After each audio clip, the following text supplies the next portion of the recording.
everyone, and welcome to the Perfume Realm. My name is Manahil, and today's video is a collaboration with an amazing YouTube channel. The channel belongs to Brian, and the channel name is Nose Knows No Notes. It gets me tongue-tied every time, but I never forget the name. Brian has an amazing channel as well as an amazing Instagram. The guy does such complete, thorough and genuine reviews of fragrances, and he covers fragrances and fragrance houses that I've never heard of before. Very unique selections. He does masculine, he does unisex. I know he has even done a few feminine fragrances. The guy does it all and he is phenomenal. I cannot say enough good things. And his Instagram page is also amazing. You know, he posts very consistently with, again, complete reviews, and I put a lot of weight into his reviews because he is very genuine. So I'm going to be dropping his channel link as well as his Instagram handle down below, so definitely go check him out. So Nose Knows, I like to say that for short, and I were trying to figure out something to do for our collaboration, and he came up with an amazing idea, and he said we could pair 3 movies with 3 fragrances that we thought really reflected the movie really well. And I love that because if you go through my channel, kind of in the past, I really love to do perfume pairing videos. They're just very fun to me, and it really allows the different traits of the perfume to come out, really helps people see a perfume in a new angle. The first movie that I chose is 12 Angry Men, and for 12 Angry Men I decided to pair Noetic Confidences from Anikutal. My mom is huge on movies, and especially the classics. She would have my brothers and I watch them since we were very, very young. To be honest, I think we watched The Godfather when we were like 7 years old or something, and 12 Angry Men is one that we also watched when we were quite young. And ever since I was, I think I was probably 12 when she showed it to us. Ever since then, it left an impression on me, and I wasn't even able to fully appreciate every nuance in the movie. I just walked away with such reverence for the movie because of how well it was done. The reason I decided to pair this is because the movie itself is exceptionally well executed, and it is done so in the most simplistic way. Once you really dig into it, you realize that there's a lot going on.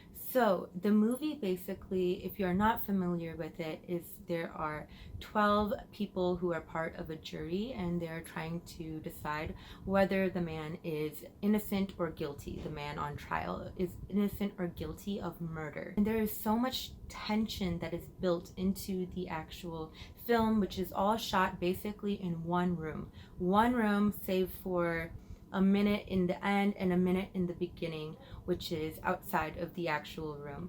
But the room where they're making that decision, there are 12 men in it. Each one of them have an identity that is essential to the plot. None of them are really background characters, and like I said, it seems very, very simple. If you step back and you kind of just read a quick synopsis, you will be like, oh, it's just shot in one room with 12 men who are on a jury. It seems like it is a very simple concept, but it is executed to perfection. I love the movie, and Noetic Confidences, to me, every note in here was deliberate, intentional. This is just such a wonderfully constructed perfume, so that when you smell it, it's just a vanilla fragrance, but it is so much more because of the way it was created. And although I wouldn't call this a tension-filled perfume, for me it's actually quite relaxing. It is a moody vanilla. I always say that because it has a little bit of darkness to it, but it's not really tension-filled. And at the end of the day, the cinematography all comes together to create a movie that knows what it is. There's something very regal about it. There's no, flash of romance just to, you know, capture the audience.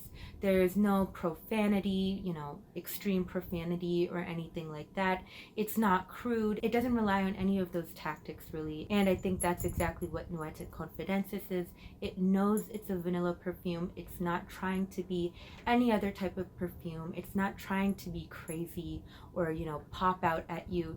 It's just very refined and well done, and I love it, just like I love 12 Angry Men. I just realized I was holding it like this the whole time. Hi guys. Okay, the next movie that I chose to talk about is Dark Knight, and for The Dark Knight, I chose Gucci Intense Oud. I was never a big superhero fan. My brothers were huge on superheroes, not me. But I did end up watching The Dark Knight like many people did.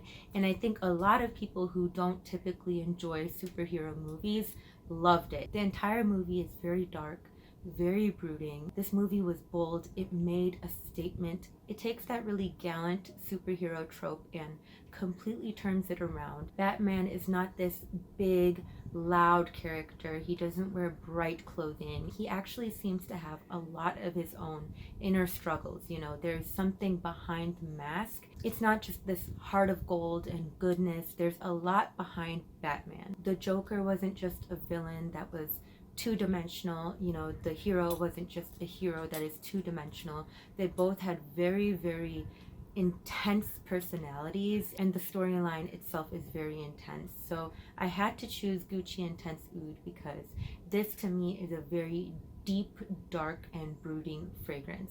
It is a beautiful, sweet oud, but the oud is definitely dark. It's big, it fills up a room, it definitely has a presence to it. But it isn't what everyone would love. Just like in Batman, when I said he has his own inner turmoil, and then the Joker who, you know, just wants to watch the world burn. Gucci Intense Oud is not made for everyone. It isn't this really happy, easy to get along with fragrance. It has its own struggles, it has its own problems, and it is truly one of a kind. And I think that this one perfectly exemplifies The Dark Knight. So Gucci Intense Oud. The last movie that I chose is a little bit of a switch from the, you know, darkness or the tension of 12 Angry Men and The Dark Knight. And this is going to be Pretty Woman. And for Pretty Woman, I decided to choose Narcisco Rodriguez Rouge. And the reason I chose this one is because it to me combined the two worlds that Julia Roberts also brought together within the movie. So before, in the beginning of the movie, she was a hooker, a prostitute. She didn't really feel like she was loved. Her entire character was very rough as a hooker or a prostitute, and I keep interchanging them because I don't know if everyone knows what the term hooker means. Of course, she had to attract men, and the outfits that she wore is an outfit that I believe would really go well with Red Door, which is a perfume that I love. But I could see her in the beginning, Julia Roberts, wearing Red Door, something like this, that kind of white floral of the past. And then as the plot carries on, she ends up falling in love. She becomes more and more of a powerful woman in a way, because she's not letting people walk all over her anymore. You know, people used to look down upon her. I truly think her self-esteem went up at the end, and that made her more happy with who she is, not because of the love interest or, you know, wearing posh clothing. So this one has the white florals in it, but it also has this beautiful light musky vibe. It has a little bit of a powdery nature to it. It has a little bit of a lipstick nature to it, and it does have white florals and a touch of musk as well. So like I said, I feel like it is a combination of the Red Door from Elizabeth Arden, as well as a little bit more of a refined, airy, structured, and sophisticated perfume in here, right here. And I think that the Narcisco Rodriguez Rouge is really one in the entire Narcisco Rodriguez line that kind of is a little bit more bold, a little bit more brash, and that is because it has just that little hint of bad girl vibes in it as well. And that is why I paired Narcisco Rodriguez Rouge with Pretty Woman. Okay, everyone, that is going to wrap up my video for today. I know it was a little bit shorter, but I'm just really happy that I was able to do a collab with Brian. Again, like I said, an incredible channel and an incredible Instagram page. Go over there, show him some love, and, tell him who sent you over there. Thank you guys so much for watching once again. I hope you guys have a good one.